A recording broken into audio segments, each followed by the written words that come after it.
हर वर्ष की भांति इस वर्ष भी इन्फेक्शन कंट्रोल पर एक कार्यशाला का आयोजन किया गया है। बता दें, कैंसर हॉस्पिटल ओरे रिसर्च इंस्टीट्यूट के शीतला सहाय सभागार में कार्यशाला आयोजित की जाएगी। कैंसर चिकित्सालय के निदेशक ने संयुक्त रूप से एक पत्रकार वार्ता में जानकारी दी है। उन्होंने जानकारी देते हुए बताया कि पिछले वर्ष की तरह इस वर्ष भी कॉन्फ्रेंस के लिए लोग उठ चुके हैं और अभी तक 500 रजिस्ट्रेशन हो चुके हैं। ये बड़ी महत्वपूर्ण कॉन्फ्रेंस है क्योंकि इसमें जो मुद्दे डिस्कस होना है वे पेशेंट के हित से डायरेक्टली जुड़े हुए हैं। For example infection. अब इन्फेक्शन एक ऐसा मुद्दा है कि कई बार मरीज अच्छा वाला घर से आ रहा है किसी बीमारी के लिए, डायबिटीज़ के लिए या कार्डियक बीमारी के लिए, और हॉस्पिटल में आके उसको इन्फेक्शन हो गया, तो या मरीज़ का ऑपरेशन हुआ, इन्फेक्शन हो गया, तो जिस मरीज़ को हॉस्पिटल में 5 दिन भर्ती रहना चाहिए वो 15 दिन भर्ती रहता है। जिसको 5 दिन दवाइयों का खर्च वहन करना चाहिए उसको 20 दिन दवाइयों का खर्च वहन करना पड़ता है। और पेशेंट से डॉक्टर और नर्सिंग स्टाफ को भी इन्फेक्शन हो सकता है, नर्सिंग स्टाफ से पेशेंट को इन्फेक्शन हो सकता है। तो ये सारे पहलुओं पर विचार किया जाएगा कि किस तरह से हम इन्फेक्शन को प्रिवेंट कर सकते हैं, इन्फेक्शन हो ही नहीं, किस तरह से उसको मिनिमाइज़ कर सकते हैं जिससे कि पब्लिक को ज़्यादा से ज़्यादा लाभ मिले और उसका खर्चा बचे, हॉस्पिटल में स्टे बचे, रिकवरी जल्दी हो, जल्दी स्वस्थ होकर घर जाए। सर कितनी तारीख से ये कौन आ रहा है इसमें? 14 तारीख को कॉन्फ्रेंस का वर्कशॉप है जिसमें कि प्रायोगिक रूप से उनको सक्षम किया जाएगा कि डेमोन्स्ट्रेशन के द्वारा वर्कशॉप में बताया जाएगा। 15 और 16 तारीख को मेन कॉन्फ्रेंस है जिसका उद्घाटन माननीय श्री नरेंद्र सिंह जी तोमर विधानसभा अध्यक्ष करेंगे। 16 तारीख को समापन है, उसके मुख्य अतिथि माननीय कमिश्नर ग्वालियर डिवीज़न हैं और इसमें बहुत सारे देश के विभिन्न भागों से, जैसे भोपाल से, दिल्ली से, रायपुर से, जयपुर से, कानपुर से, बेंगलोर से, ऐसे देश के विभिन्न भागों से टॉप मोस्ट फैकल्टी आ रही है जो कि लोगों को व्याख्यान देंगे और प्रैक्टिकल ट्रेनिंग देंगे। अभी तक सर कितने रजिस्ट्रेशन हो चुके हैं? कॉन्फ्रेंस में 500 रजिस्ट्रेशन हो चुके हैं। अब हम उसको रोक रहे हैं क्योंकि 500 से ज़्यादा को व्यवस्था करने में थोड़ी परेशानी है। माध्यमिक शिक्षा मंडल की हाई स्कूल और हायर सेकेंडरी की बोर्ड परीक्षाएं 25 फरवरी से शुरू होने जा रही हैं।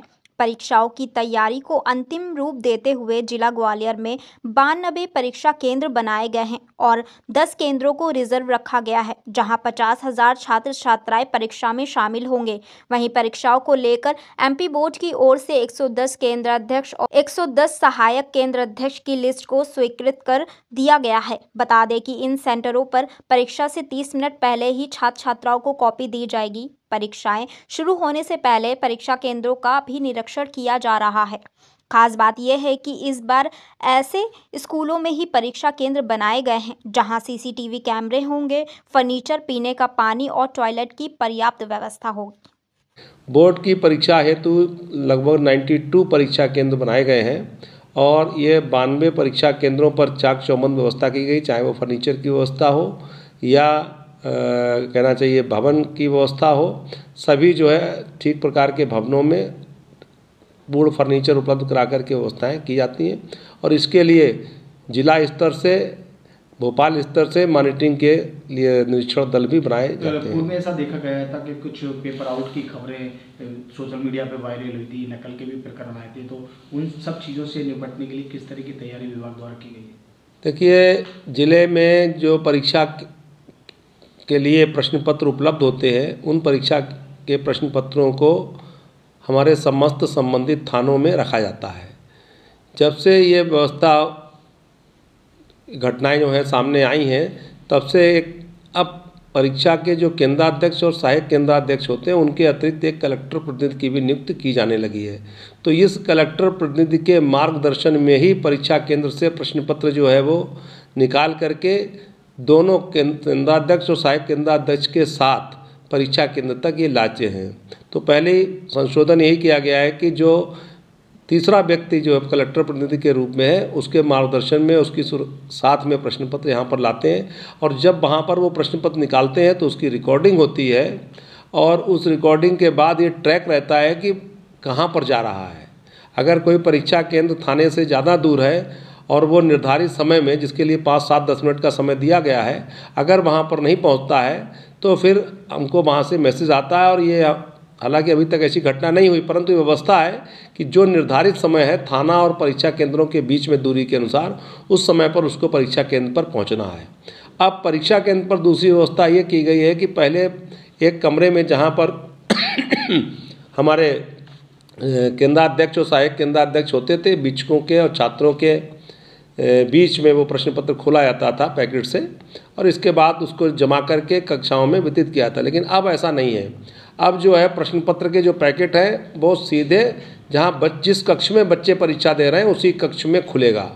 तो इसलिए केंद्राध्यक्ष से के कक्ष से परीक्षक कक्ष तक जो 2 मिनट का या 1 मिनट का जो समय है वो भी जो है पिकअप कर लिया गया है। मतलब अब हमारा जो प्रश्न पत्र है वो सीधे के सीधे परीक्षा कक्ष में खुलेगा जहाँ पर बच्चे बैठे होंगे। तो इसलिए ये 2 परिवर्तन जो है वो महत्वपूर्ण हुए हैं। और साथ ही जो हमारा भोपाल से प्रश्न पत्रों का जो एक इंस्टाग्राम के माध्यम से या अन्य तकनीकी माध्यमों से आउट होने के जो समाचार प्राप्त होते रहे, इन पर भी वहाँ भोपाल में वरिष्ठ अधिकारियों द्वारा कार्रवाई की गई है। तो मुझे लगता है कि इस बार पूरी परीक्षा जो है चाक चौबंद होगी।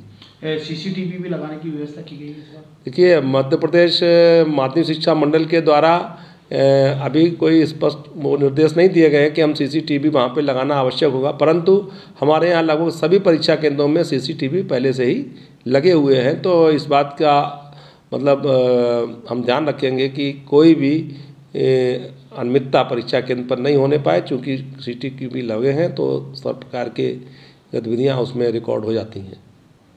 ठीक, थैंक यू।